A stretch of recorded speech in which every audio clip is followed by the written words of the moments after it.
Hey everybody, welcome back to Diesel Creek. My name's Matt.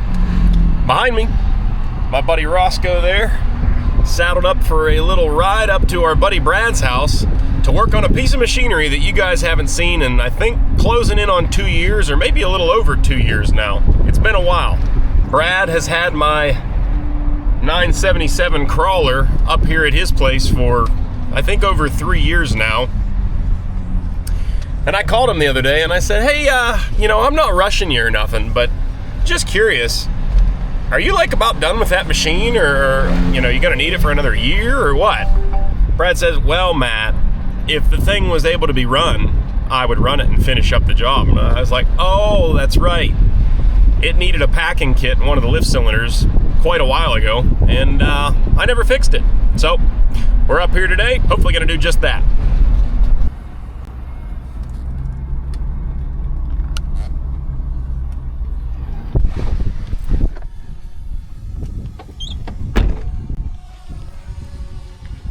What a sight for sore eyes. Okay, so those of you that are uninitiated, this is Greta. This is my Caterpillar 977K model. This thing's been on the channel quite a bit over the years, but it's been a while. Basically, since it's been up here at Brad's, I think it's only been on the channel once or twice. I got this thing after it had been setting for a long time. We woke it up, got it all functioning and working and serviced up and everything. I used it to help tear down a big barn, and that's actually how I got this machine. And Fat Alice came from a barn demolition job that I did a while back. I caught the machines as payment for doing the demo work. After I was done with the demo job, it went up to the steam show for a brief while, and then it came here to Brad's house, and it's been here ever since. I welded on some basically throwaway kind of little grousers on here to help him work throughout the winter and kind of work on this hillside a little bit better. Probably doesn't look like much on camera, but it's a big, long, not super steep hill, but steep enough. But he's been working on clearing this out for horse pastures, and we put those little weld-on bar grousers on there just to help with a little extra traction. I also built this little canopy for it, basically just to keep any debris from trees falling down and hitting them. Something like this big cherry here, it's got lots of dead limbs at the top. You start pushing on that thing, all those limbs start falling off, and those don't feel too good when they hit you in the head. So this was kind of necessary. I wouldn't call it a rollover protection, but it's a falling object protection. Anyway, I believe we're up here today to throw a packing kit in something. Looks like this one weeps a little bit. They probably all could really use to be done, but we're only here to do the worst of the worst today. Brad's telling me this cylinder pukes quite a bit of oil when you start trying to run it. So I guess the first thing we're gonna need to do is fire it up, secure the boom up in the air so that we don't get crushed. And then we're gonna have to take that cylinder apart, throw a packing kit in it. How long has it been since you had her fired up, Brad? Probably at least a year. Brad says it's been about a year since this thing's even fired off. So let's throw the jump pack on it and see what happens.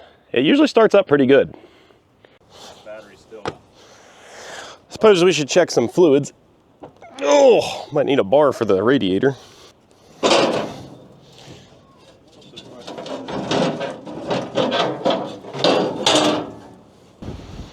Oil looks pretty good. Let me check the antifreeze here real quick. I don't see anything, but there's hints of moisture in there. We'll get it up on the level and check it. You gonna do the honors, Brad? Take the can off so we don't lose it.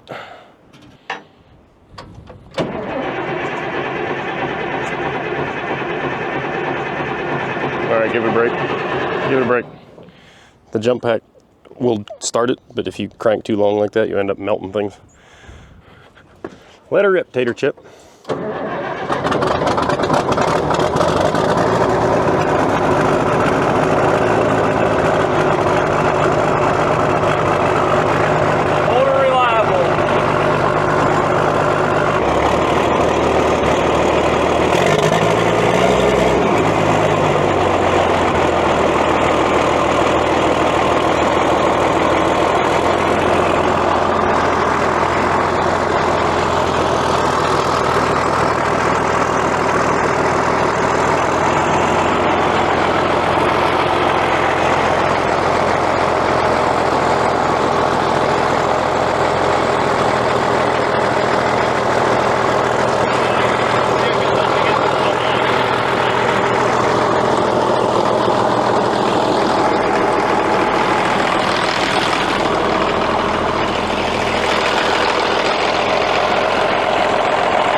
We have the boom chained up, hopefully safely now. Man, I don't know. Yours is still settling out there. I had a piece of angle iron cut to hold this boom up. I do not like how much tension is on that chain. But A, I didn't think about bringing it because I'm an idiot. And B, I don't even know where it's at anymore. It's been a long time since I needed it. I think I had mine hooked tighter than you. Part of the issue. Mine was tight, but maybe I ought to go over the top. Like you had, I thought that would be better.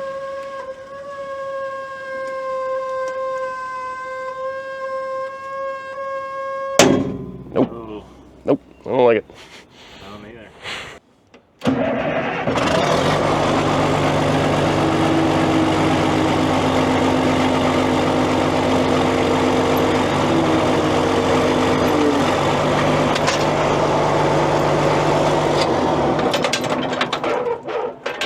I don't know that that's even gonna do anything. I'm wondering, like, should we, I don't know, I'm thinking. I got more chain. We go up on there to out That's back. kind of where I'm at, like that. Another one from top. Top. Well, we could even go from the middle bar there. That's, Right over the cap. yeah. Any more chain. I forgot to put a nice seat on this thing and everything now, man. This thing's pretty deluxe. All right, toss me up some chains there, Bradley. Why don't you just bring your 30-ton Grove over here and we'll hold up on this thing. Yeah. Can't believe you don't have a 30-ton Grove just sitting around. I see that. Oh, did Greta do that?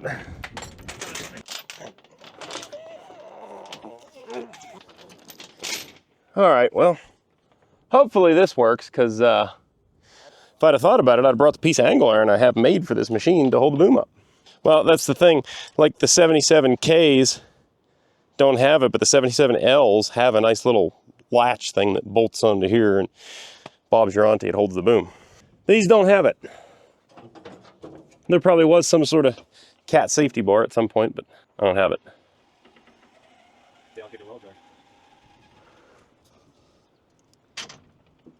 I mean, I don't feel like I'm in danger yet under here.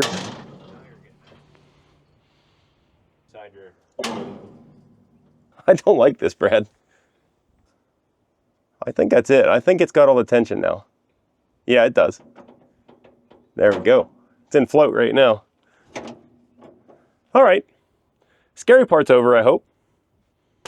Let's finally do some work. Yeah, there's still some tension on these bad boys, that's for sure. Come with me, and you'll be in the world of OSHA violations. But hey, I mean, it's not stupid if it works, right? Caterpillar has a fancy diagram here for just such an occasion. They illustrate a piece of essentially angle iron made to fit on that cylinder there. The problem is, we don't have it. I believe it's supposed to be mounted up underneath this tray right here, or maybe it bolted down in the back here originally, somewhere like that. But this machine don't have one. We've got a brad, we've got several 3/8 chains. I feel better about it.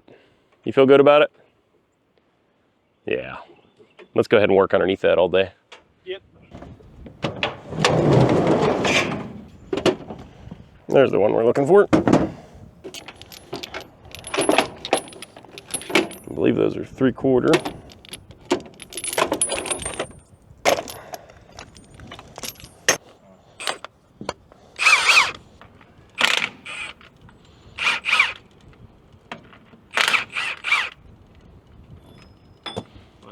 Oh, drop the plate right out of the gate here, Brad. Really set a precedent for the rest of the day. Let me grab a sledgehammer and knock that pin out of there. We got to put a strap on it first, though, to keep it from falling.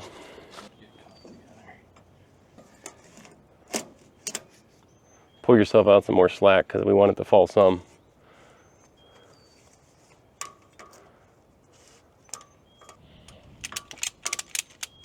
They go on the other side. Here, Brad, hit it with your purse. Yeah. Oh, yeah.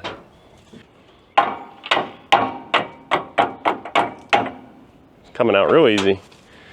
Just ram a jam the end of that bar in there. You don't need to even beat on it, just use the weight of the bar. There you go. That's good. Almost got my toes.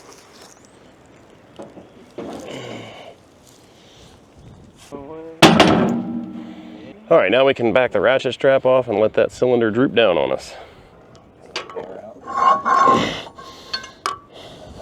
Here, actually, it might be better if you hold it and then, you know, I'm gonna click it loose and you can back the slack off. Ready? All right, ease her down.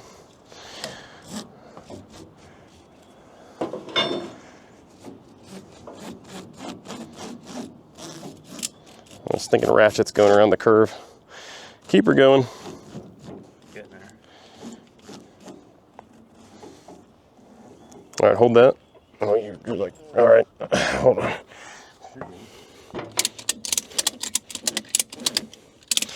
Okay, we got it supported now. We'll get another strap, throw it around the barrel of the cylinder now that we can get to it.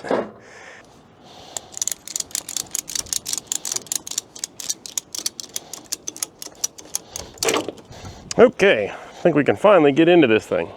Brad was chiseling off the grease off the bolts for me and discovered that, well, that one's only finger tight. Just pulled that out by hand. I mean, that's not human hands though, that's Brad's strength, but still. So either that hole might be stripped out or just loose for whatever reason. Threads look good. Yeah, the threads do look okay on it, so I'm leaning towards it was just loose for whatever reason. Oh, yeah, these are not tight. I wonder if that's what's wrong. Probably. Yeah, that's where all the oil's leaking out of. Man, I could have taken these out of here with a 3/8 impact. All right, Brad's got himself an idea here with this bar. It might just pop this thing right out. Oh, yep, we broke the seal. Spraying oil everywhere. We do have a pan down here. I'm doing pretty good with it. Yeah, just keep doing what you're doing. That'll slowly push all that fluid out. And then there's gonna be a wall of fluid behind the piston now too. Yeah, it's going right down the drain pan.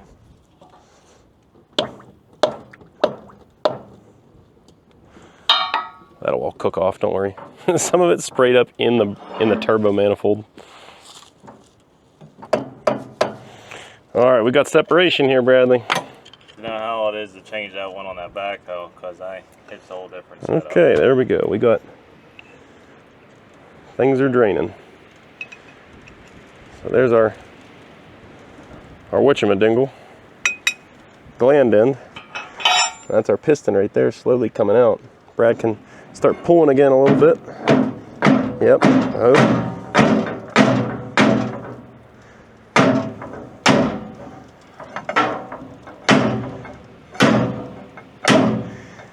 This is where we might need the Kubota, Brad. Hold it. That's just that hydraulic line came down. Yeah. Make sure it's not going to get trashed when that thing falls. All right. Better to stop. We'll get some securement straps on it, because the last thing you want this to do is fall down and ding this gland, or this packing rather.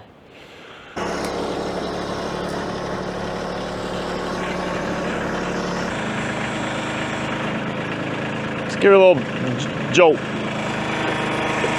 Pull forward and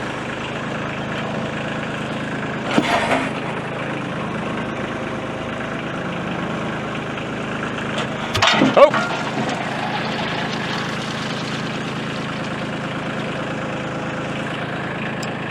The pan caught all of that. I don't even know if I brought a big enough socket, Brad.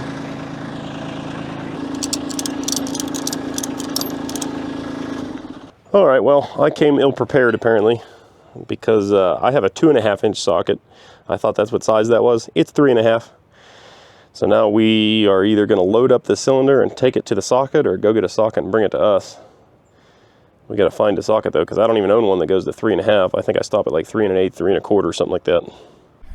I very much have my doubts that this will work, but maybe this nut might be loose like the rest of the hardware was on this unit. We might get lucky. I have the end of the rod kind of tethered onto the forks on the little Kubota there. Brad's about to put all the He-Man strength he's got onto this thing. Yeah. No, I didn't see that working. That pipe wrench just doesn't get enough bite. And it's aluminum pipe wrench, so we're gonna end up bending something. I'd rather not break your pipe wrench. Let's go get a real one. All right, well, we had to throw in the towel at Brad's place and bring the rod over here to my place and use a real pipe wrench. So we got this thing supported on the forks there. Oh yeah, you got her, Brad. And she's clamped down good to the other side. We'll put a cheater pipe on it and probably still have to heat that nut a little bit maybe to get it to come loose. Gonna make a 2-part cheater pipe here.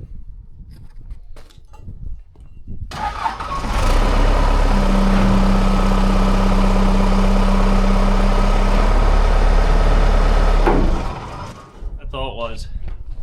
Did you get it on video? Yeah. Okay. Brad jumps the gun over here. He's not used to recording things, but we got her loose.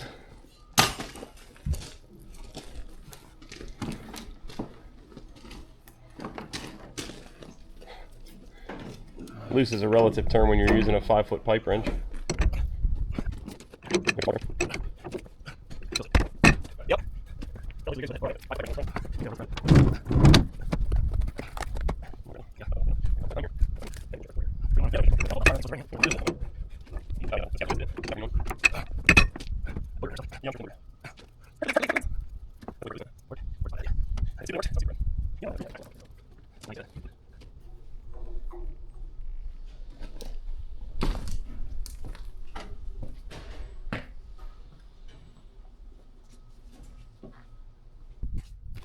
Well, Brad, we did it. There she be. There's that guy. And that guy. Alright, it's probably going to be hard for you guys to actually see what I'm talking about so much just because this is a big shiny surface and the camera's not getting to focus directly on it. Hard to illustrate. But there's some tiny little blemishes in the chrome on this rod, and there's one chunk that I've seen so far. It's just a little teeny thing. Right there, there's a piece of the chrome plating is actually chipped away and missing. And stuff like that. There's all these little blemishes here, hopefully you guys can see. They're very small, you can barely feel them when you run your finger over them. Little blemishes like that, though, on the chrome will end up tearing our new seals up pretty quick. So I'm going to hit those with the die grinder and like a Scotch-Brite pad just to kind of feather them out as best you can, make them as smooth as possible so that nothing catches on our seals and we don't have to do this job again. In a perfect world, this would have to get re-chromed, but you know, you guys see what we're working on. It's not exactly worth it, so can't always have everything. So I just got one of these soft kind of SOS pads on the die grinder. We're going to go nice and easy.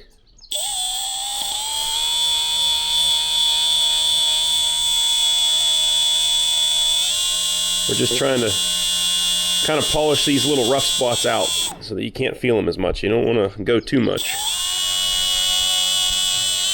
because you can get down through the chrome all the way to the bare steel without too much effort. Yeah, that's about as good as we're probably going to be able to get those.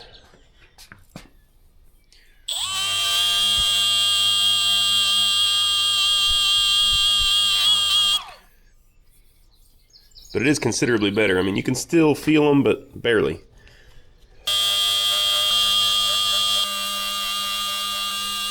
This worst offender up here that's actually through the plating. We'll see what we can do for it.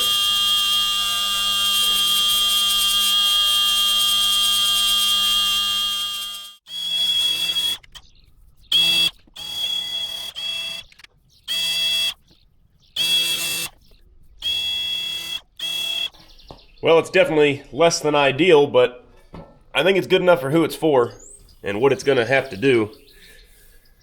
About as good as she's going to get. There's just a whole bunch of teeny little, I don't know what you'd call them. I would call them like a peel mark, where it almost seems like you had something kind of get galled onto the seal as the rod was sliding in and out. You know, things either got stuck in the seal and drug on the chrome, or the chrome actually kind of galled up and stuck to the seal. Over the years, these kind of things happen. You can see they're all kind of in line. Well, I don't know if you guys can see. I can see all of these marks are, you know, running in lines like this. So they're definitely just from in and out motion. None of that is really from things dinging up the cylinder. This one's fairly protected too. You kind of have to work to really mess up this rod. Again, this worst offender is a piece where the chrome is chipped completely off, but I've kind of eased all the edges on it and buffed it to a point where, yeah, it's there, it's noticeable, but it's not, hopefully it's not bad enough to tear up the seal. You know, basically that's all we're going for. So the rod, I think, is as good as it's gonna get. All right, we're gonna do this on some cardboard so that we don't tear up our seals. This is a fairly basic seal kit. This is just a wear bushing. I can't remember what you call this material, but it's pretty tough stuff. We got a new one of those right here. And the actual business end is down here. This is a big rubber seal. We'll have to pry that out of there, stick the new one in it. A couple O-rings.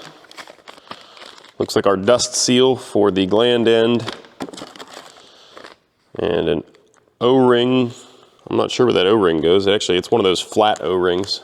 Interesting. Boy, I hope we got the right seal kit here. It's always the concern when you're ordering things from eBay.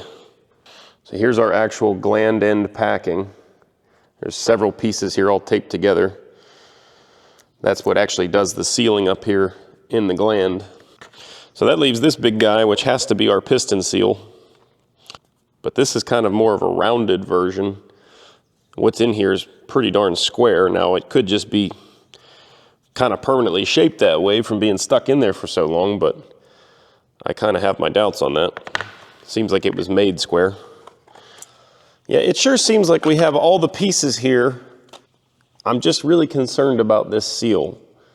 It's quite a bit bigger than the groove in this piston.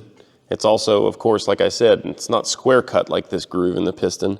To remove this piston seal is gonna destroy it. There's no way I can get underneath of it. I already tried a little bit, you know, just gently probing around, trying to get under there and prying it out. Not gonna happen. My fear is we damage this piston seal taking this out, try to put this one in, it ain't gonna go.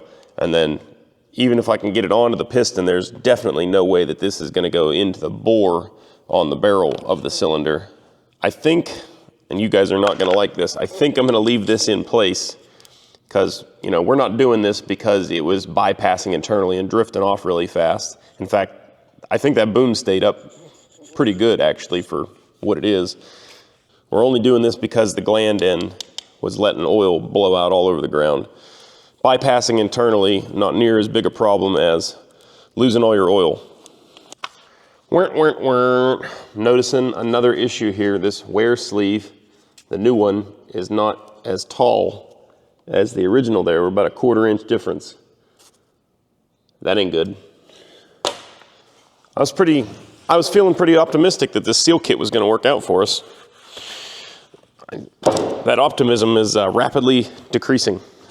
The worst part about ordering seal kits for stuff like this is there's probably several different variations of the same thing made. You know, Caterpillar probably updated and changed the design of this cylinder over the years of production.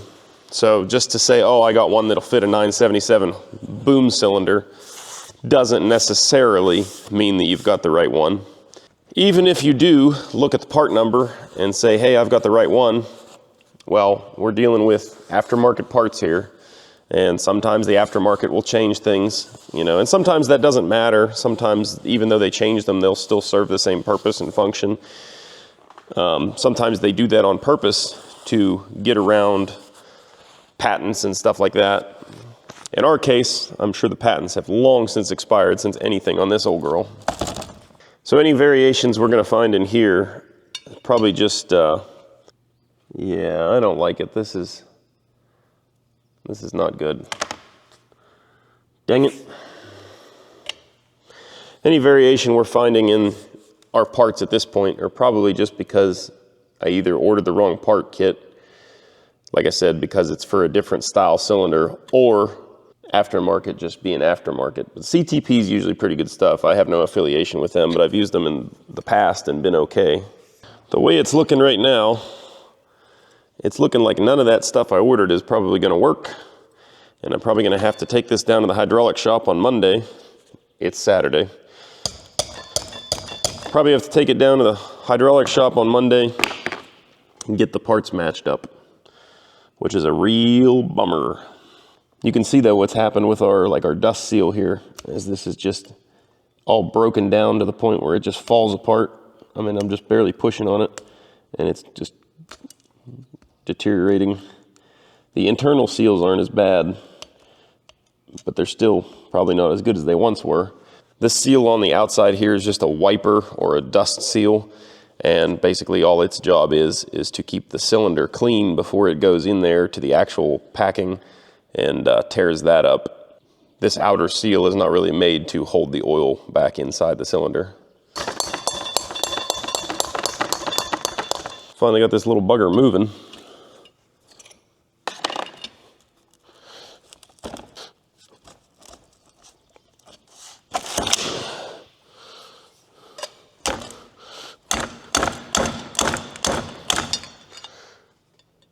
There you go.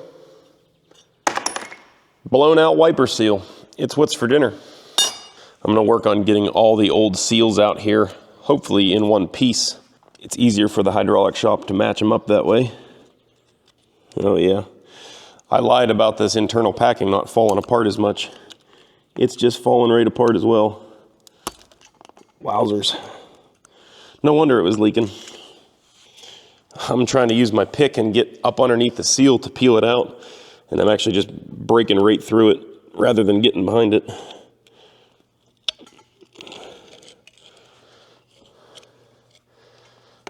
Comes out easier that way though.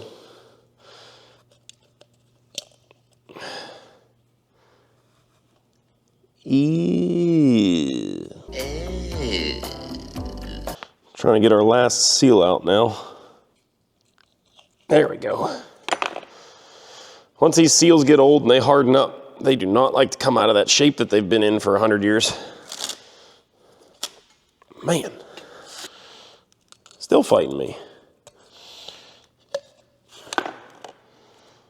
There we go. So that's the inner packing, outer packing lip seal, dust seal. In contrast, they sent us a couple of these, I forget what the term is for these, but they kind of stack on each other and they make a packing. Even if we can use them, inside of this gland end where the rod passes through, there are some pretty good score marks in here. We're gonna have to do some fly buffing in here. Can you guys see those score marks in there? That's what's binding up on the rod and causing all those scores on the chrome on the rod there. So if we put this thing back together, it's just gonna cause more damage.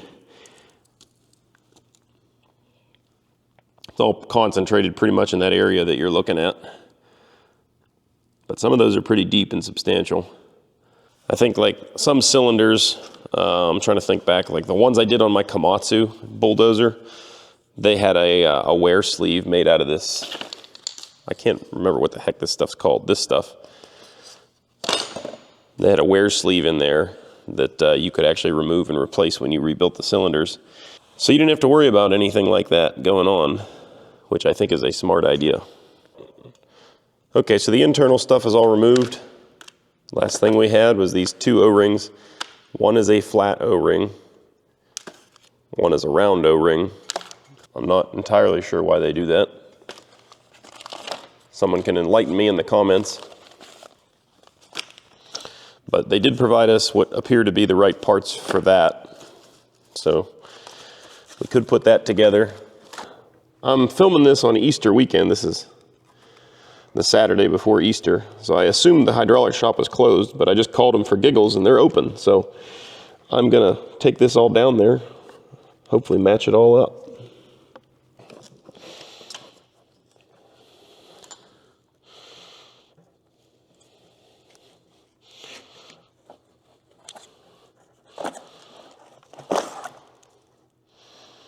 Can't believe I got that out without completely destroying it.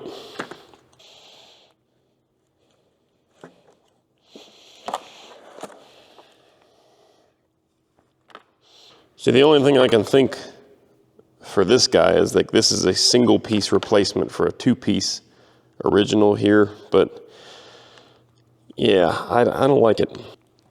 Actually, I might be correct on that. This might kind of just get turned in on itself when it goes into this groove, because right now it's sitting, you know, kind of that way, and we need it to kind of turn on end, and the end is actually what does the sealing, I think. So that piece we might not have to worry about. We'll see what they have at the hydraulic shop for us. The wear band isn't all scored up or anything. We could reuse it if we needed to.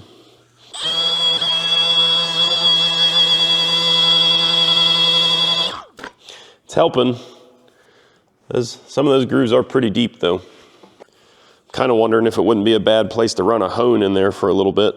Again, if we were doing this for a nice newer machine, like if this was going on something you were going to go work every day, you'd probably get this machined, cut a bushing for in there or something.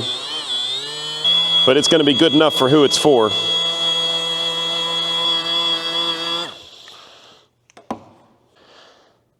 So before I run down to the hydraulic shop, I'm just taking an inventory of what I actually need here. Really all I need is the gland packing and the piston seal. So these guys, I don't know if these would work. They might. I don't like them. I'm not going to put those in there. I don't think they're really what's supposed to go in this gland anyway. But the dust seal that they sent me, it appears is correct. Look, there's our old one overlaid with the new one. You can see just how much is missing from this original dust seal. It wasn't doing anything. Okay, back from the hydraulic shop. I think we finally have everything we need to get this show on the road. No matter how big you make a workbench, it's just like a shop. You can't ever make it big enough. $183 later, we have what we actually needed. There's your wiper seal or lip seal, whatever you want to call that. We have the dust seal, and we have a pressure seal. For the piston, they had the same as original 2-piece piston seal here, so that's good. They also had the proper replacement wear band for us, so we got that. This little bugger was $83. Okay, well, with all the pieces, parts necessary finally acquired, I'm going to go ahead and start reassembly with the piston, since it should be the easiest. I don't know if it's evident to you guys how much more pliable these new parts are, but it's dramatic. Oh, it's still just about all you can do to get something like that put in place though. Much more profound, proud lip sticking out there around this piston. So that's gonna seal up quite a bit nicer now. Feeling good about that. Wear band slipped right on there, and just like that, the piston is ready for reinstallation. We can turn our attention toward the gland now. I did continue buffing this as best as I could, spent some serious time in there. You're not gonna get it perfect, like I said, without boring this thing out and pressing a sleeve in there. You're not gonna get rid of those ridges, but ultimately, I got them polished out to the point where I don't think they're going to grab the rod anymore. And hopefully with the new seals and wear bands and everything, the rod won't actually be able to contact that area anyhow. I think the rod was only ever able to contact the side of the gland there because of, you know, deteriorating seals and maybe a significantly worn wear band. But the wear band in question that we just removed didn't really look all that bad. So, you know, who knows how many times this thing's been apart. These marks could have been there from a previous time that this thing was rebuilt, and maybe it wasn't actually dragging on it now. Unlike the piston, the gland is usually a little bit tougher to get the seals into. Takes some patience.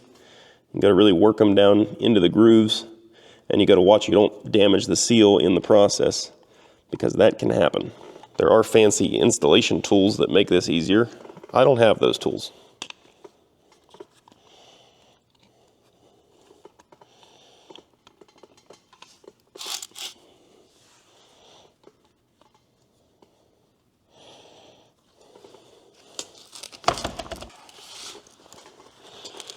We are so close. There we go. This lip seal has to go in next, and I always second guess myself as to which direction is the proper way. So the thing to remember with seals like this is they're shaped kind of like a U. If you took a cross section of this seal, there's a flat side and a U side. The U shape should always face the pressure. And I know that, and I still have to convince myself of that every time I do one of these things. It's just one of those things you don't do enough, and it makes you question.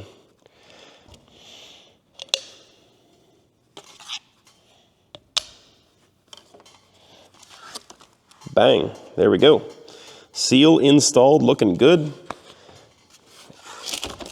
Now just our dust seal. This is the exact opposite of the pressure seal that we just installed. The job of this seal is to keep dirt and contaminants out, so it kind of tapers. It's probably hard for you guys to see on camera, but the seal kind of tapers in on this side of the seal, and on this side it's kind of like a ramp.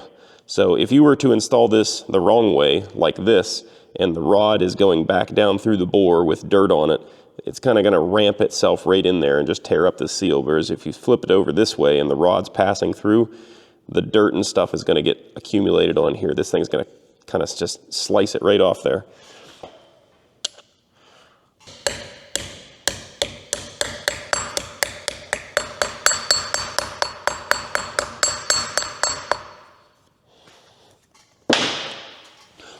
All right, with that guy installed, we are nearly ready to reassemble it.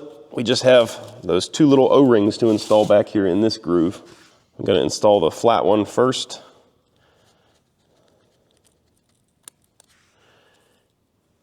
And then I believe the round one went on this side of it and kind of backs it up. Keeps it from rolling over in the groove there. I think I have that right. I hope I have that right. All right, with that accomplished, I think we're finally ready to reassemble this thing. Let's get it all, let's get it buttoned back up and put back together. To get our seals started over this rod nice and easy, we're gonna put some lube on there. Also gonna put some oil onto the seals themselves. It is possible when you're putting this back together, if you're not careful, you can roll the seals or damage the lips on them. So you wanna make sure everything's good and oiled up. Sometimes they recommend even soaking these seals in oil for a time before you install them. I didn't really have sufficient time to do that. I'm trying to get this thing back together. But it definitely wouldn't hurt your cause. All right, now just be very careful as you slide this thing over the threads, because the threads will tear those seals up quick, fast, in a hurry as well. As you try to start your seals onto the rod, I like to kind of hang the top on first and then push down and kind of help spread the lip of the seal out there.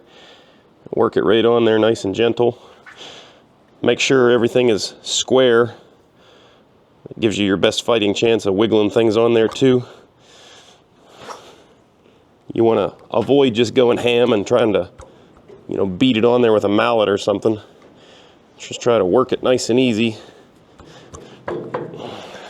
Sometimes with these bigger ones though, that's easier said than done. I know I said no mallet, but by golly, we might need one. Yeah, it's just the last seal that's really fighting me here. We're over the first two for sure. I don't want to say I've never had one fight me this bad, but it's usually not this much struggle. There we go. Bit of twisting. We worked it on there. And we didn't damage the seal from what I can see. That's definitely a nice snug fit though, that's to be certain.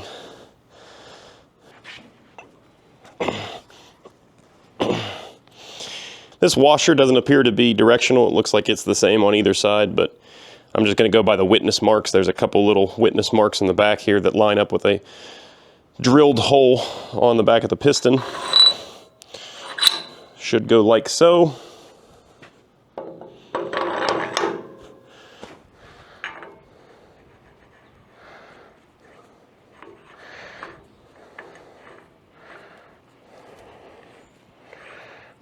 All of our threads look good and clean. Doesn't look like they had any Loctite on it since this is a nylon lock nut on here. Sometimes people will tell you you should Loctite these threads. I don't really think that's necessary, especially in our case here. We have a nylon lock nut, so we really shouldn't need anything like that. If you torque this thing down properly as well, I don't see it ever coming off of there. Your mileage may vary.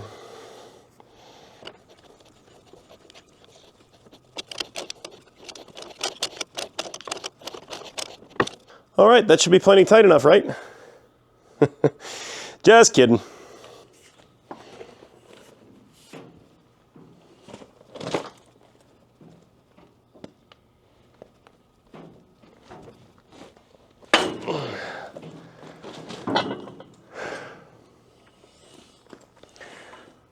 All right, well, somebody can figure out the mechanical advantage we just used to tighten this thing down to the proper click. I'm sure you guys heard it there. Love my torque pipe wrench. I think it's gonna be just fine.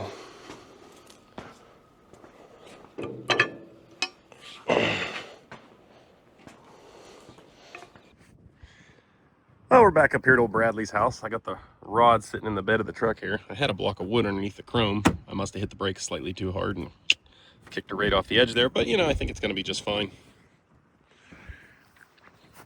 We're gonna do a little bit of prep before we try to get it stuck back in our barrel here. I'm gonna take the buffing wheel on the die grinder, clean up. There's like a tapered lip here that helps you get the packing started in the bore.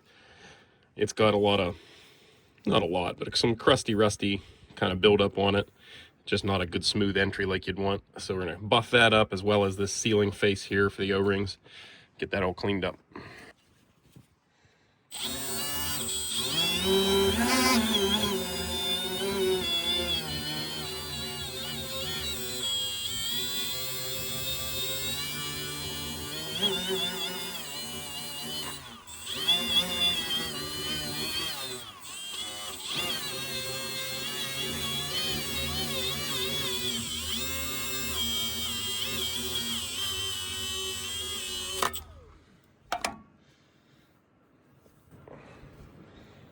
Oh yeah.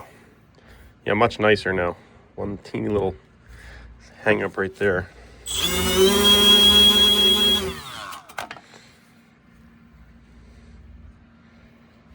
Yep, I like it.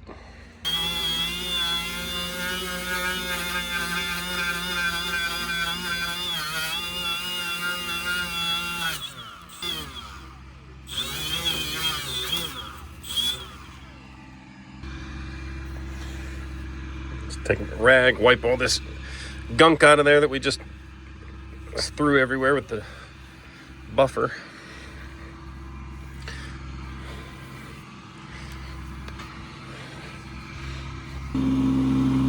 Here comes our crane.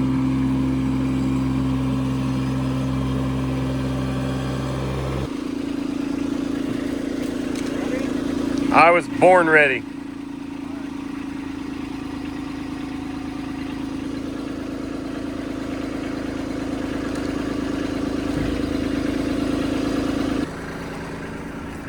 All right, back up easy.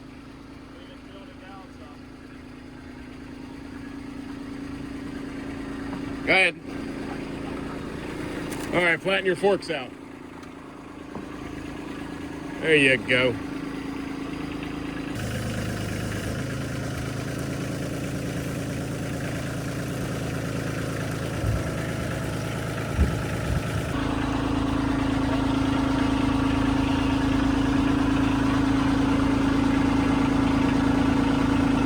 Down.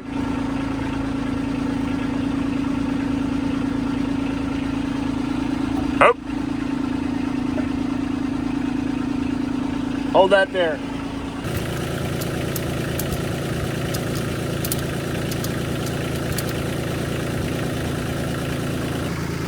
I said, Brad, you got a little oil can? Yeah.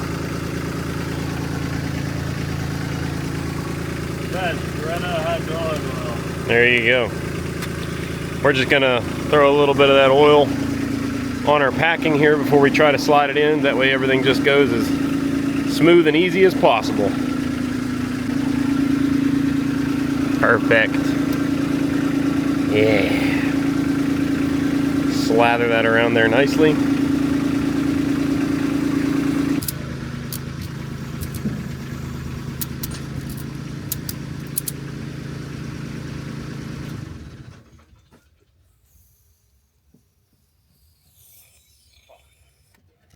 Grab it. Probably use the side of your fork frame.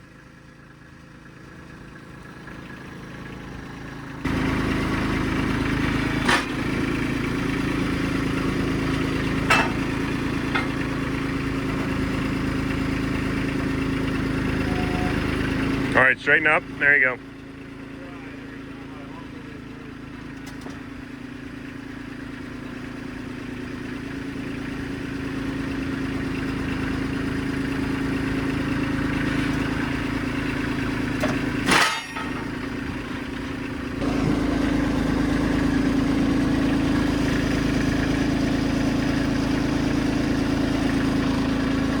Oh.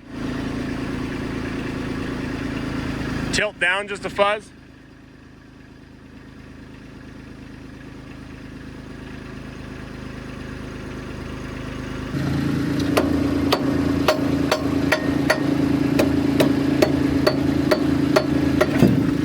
There we go. Took a little bit of beating.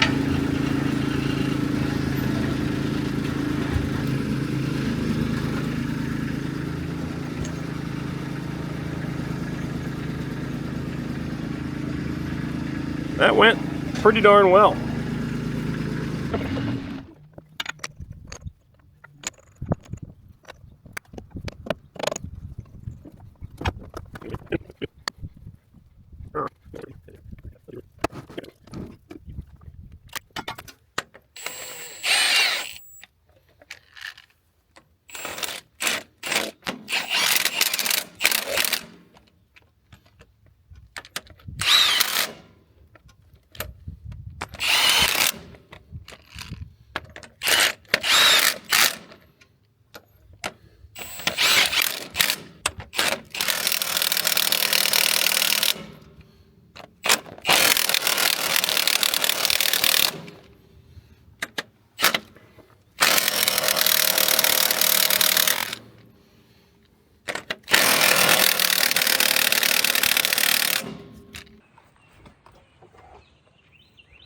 Probably wouldn't be a bad idea to put a new O-ring on here, but I don't have one.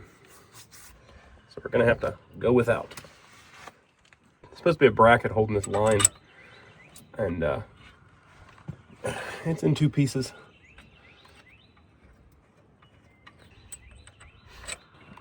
I know, it's gone. And it's gone.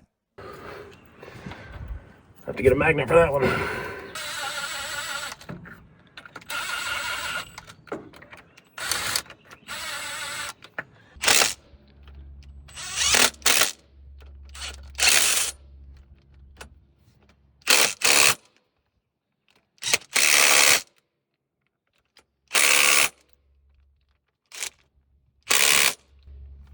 All right.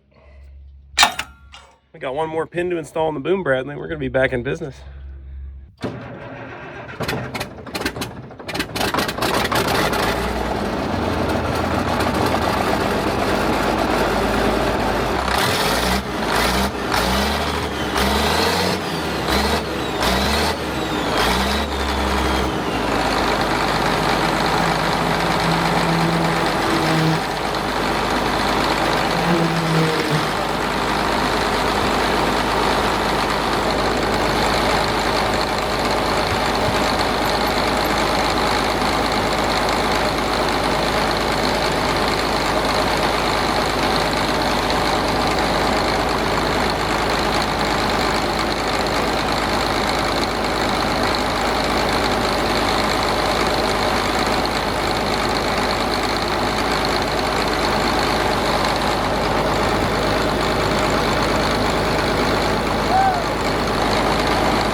Well, we can't get the cylinder to line up right now. Basically, we need the cylinder we just rebuilt there to retract some so we can get it to line up. We can't do it by hand, it's way too tight, so it's close enough that I could put a bar through there though, and now we're going to lower the boom down, and that should force the piston back inside, and then we'll be able to get it to line up, hopefully.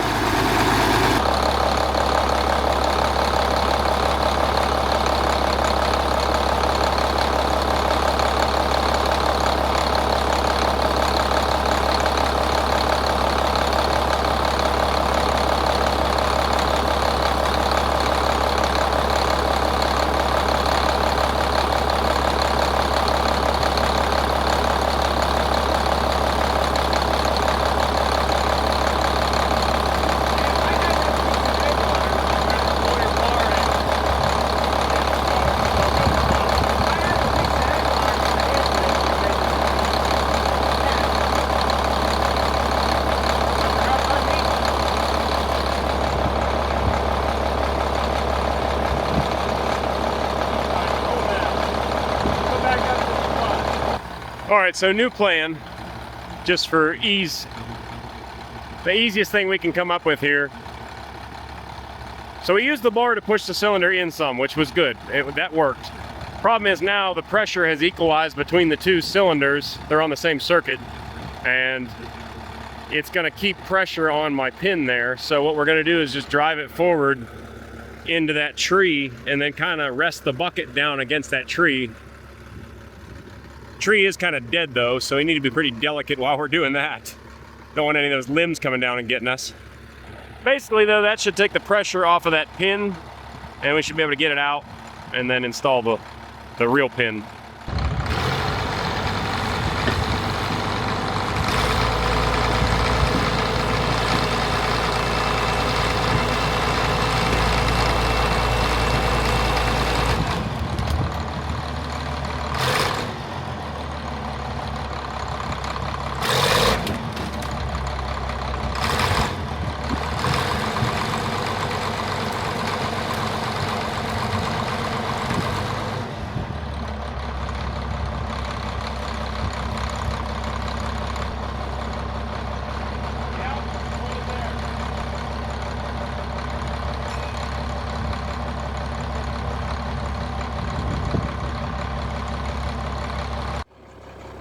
Oh, it's a little sketchy, but it worked out pretty good.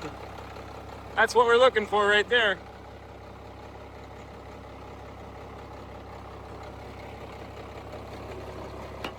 Hold it. Nice and easy. Oh, nice and easy. Hold it. Zap that keeper back in there. We're in business.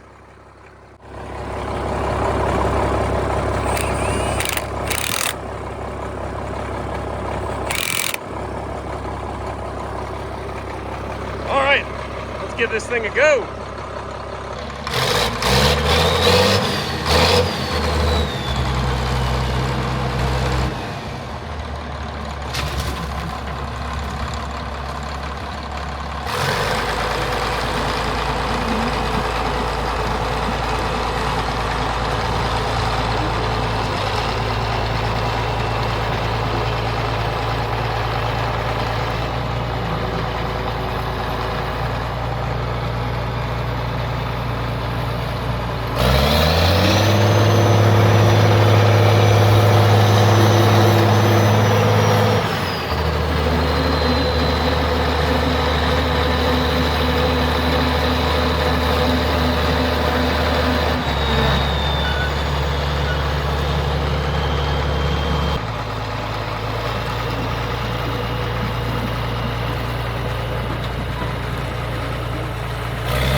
Well, that was fun.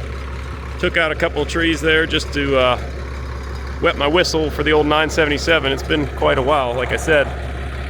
We're gonna have to get back in the saddle here soon. Maybe come up here and give Brad a whole weekend of help or something and really knock out a bunch of this. Then I can get my stinking track loader back, huh?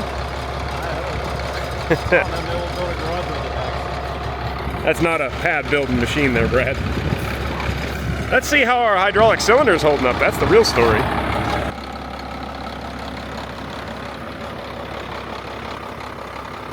Look at that. Not a drip or a drop. Bone dry.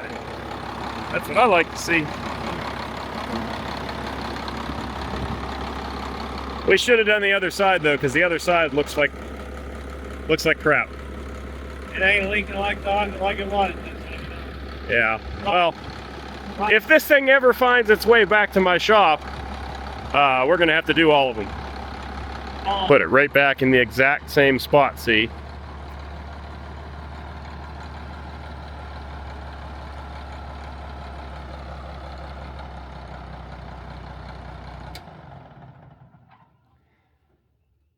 I think that's a wrap, folks.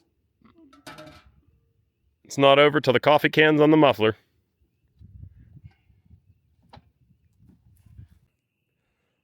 All right, well, that's a wrap with old Greta for today, but I think we're going to be coming back up here in a short while and giving Brad a hand knocking out the rest of this clearing.